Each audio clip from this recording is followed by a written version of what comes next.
J'aimerais te poser une question. Est-ce que tu as des vrais bons amis? Genre vraiment, des vrais potes quoi. Des mecs sur qui tu peux compter, des mecs qui te valorisent, tout ça. S'il y a aucun doute sur ce que je viens de dire, bah bravo champion, sache que tu as des amis en or. Mais si tu ne t'es pas dit ça, si tu t'es dit je sais pas vraiment, je sais pas ce que mes amis pensent de moi, eh bien tu as probablement pas de si bons amis que tu ne le penses. Déjà on va remettre les choses au clair. C'est quoi un ami pour toi? Genre vraiment pour toi, qu'est-ce que ça signifie? C'est quelqu'un avec qui tu rigoles, avec qui tu passes beaucoup de temps? Eh ben non. Ça peut paraître fou, et je te l'assure, je le pensais aussi, mais non. Suite à l'expérience que j'ai eue, c'est absolument pas ça. Déjà, la définition que je viens de te citer, bah pour moi, c'est ce que j'appelle un pote. Quelqu'un de drôle avec qui tu rigoles des fois vite fait, mais sans plus quoi. Tu connais pas bien sa vie privée et qui il est vraiment. C'est ce mec que tu checkes au collège, mais au fond tu sais pas trop pourquoi. Par contre, un ami c'est quelqu'un avec qui tu rigoles, tu passes des moments forts, mais pas que. Il t'encourage dans ce que tu fais, il est là pour t'aider, mais surtout, c'est quelqu'un à qui tu peux tout dire. Quelqu'un en qui tu as confiance. Car tu vois, avant je traînais avec des mecs qui étaient comme des connards, tu vois. Genre, les mecs qui font la rue, les dangereux. Ouais, voilà, ceux-là. Et bien tout le monde se disait des secrets sur les autres juste pour soi-disant rire. Et maintenant que je suis bien mis entouré, je me demande si ces gars étaient vraiment amis entre eux. Mais le vrai frère, le vrai ami, c'est le mec qui te souhaite ton bonheur. Non seulement qu'il le souhaite en le pensant, mais il fait beaucoup pour que tu l'aies. Il t'encourage, il te complimente, il dit du bien de toi aux autres. C'est quelqu'un qui ne s'en fout pas de toi, de ta vie et tout ce qui va avec. Et aussi, je pense, c'est quelqu'un à qui tu peux dire « J'arrêterai de faire des enfants !» J'ai maintenant, depuis bien plus d'1 an, rencontré des gars formidables avec qui on se soutient pour nos objectifs, on se respecte et on peut tout se raconter sans problème. Des gens qui me correspondent, qui me comprennent et qui me respectent. Par exemple, sur plusieurs jours d'affilée, quand on jouait, j'ai senti passer les vannes qu'on faisait et ça m'a déplu, car je trouvais que ça allait un peu loin. Mais devine quoi? Bah je suis pas resté sans rien dire.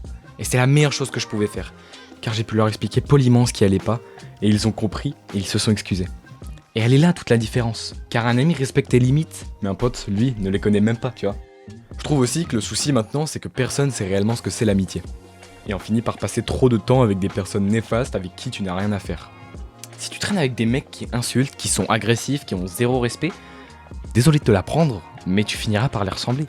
Il y a aussi surtout un truc que j'aime bien dire, on est la moyenne des 5 personnes qu'on fréquente le plus. Et j'ai envie de dire, c'est tellement vrai, car il y a bien une raison de pourquoi ma vie est 100 fois meilleure depuis que j'ai rejoint ce groupe d'amis. Maintenant, avec la nouvelle définition d'amis que je t'ai donnée, combien de personnes valent vraiment le coup dans ton groupe de potes? Mais vraiment combien? Genre 1, 2? Eh bien oui, c'est pas très étonnant, car tu fréquentes des gens que tu ne connais même pas, juste parce que tu as été habitué à les fréquenter. Donc essaye un peu de voir autour de toi, va parler à des gens, peu importe si c'est durant les pauses de cours, mais aussi dans la rue. En gros, essaye de socialiser, et si tu trouves mieux autre part, bah vas-y, juste fonce. Mais si tu galères un peu avec ça, que tu trouves personne qui te correspond vraiment, c'est tout simple, deviens toi-même l'ami que tu as envie d'avoir. Tu vois, ce mec qui parle bien, qui tire ses potes vers le haut, deviens-le, et je t'assure que tu trouveras des potes fantastiques sans problème. Tu vois, tu vas commencer à être un peu en mode dev perso, tu vas méditer, faire des choses de fou, et probablement qu'il y en aura de ton groupe initial qui se foutront de toi, à te prendre pour un fou. Mais peut-être qu'il y en aura aussi un ou deux, mais juste un ou deux, qui vont te suivre, méditer, mieux se comporter, prendre soin de soi. Bah là, c'est un truc de fou, tu viens de faire un vrai ami là. Là, t'as littéralement un pote avec qui tu peux faire les mêmes choses. Et c'est génial, juste aussi simple que ça. Mais bon, ça peut arriver qu'il y ait personne qui te suive aussi. Et bah là, t'as plus qu'à tracer ton chemin. Et de toute façon, c'est sûr et certain que tu vas aller trouver tes futurs meilleurs amis. Ça a été littéralement mon cas. C'est pas si compliqué, tu vas dans la rue et je sais pas, tu trouves un gars, d'un coup il y a un feeling qui te dit d'aller lui parler. Vas-y, tu sais pas où ça peut mener. Même encore truc de fou, toujours dans le dev perso machin, tu parles un peu de ça avec tes potes et bam, ils font des trucs avec toi, ils se développent avec toi. Et je trouve ça magnifique, c'est incroyable. Tu leur parles du dev perso, etc. Ils se disent ah ouais c'est vrai, c'est pas mal, ça peut être cool, machin, bah je vais le suivre. Et hop, bah voilà, tu t'es fait un autre ami de fou qui a les mêmes habitudes que toi. Enfin bref, si tu galères avec ça, oublie pas qu'il y a toujours un moyen de s'en sortir, tu trouveras ton pote et tu trouveras des vrais potes. Si tes relations amicales sont mauvaises ou encore tu le penses mauvaise, remets-toi en question et essaye de voir un peu ailleurs. Enfin bref, je te laisse tracer ton chemin et puis on se voit à la prochaine. Allez, bisous frérot.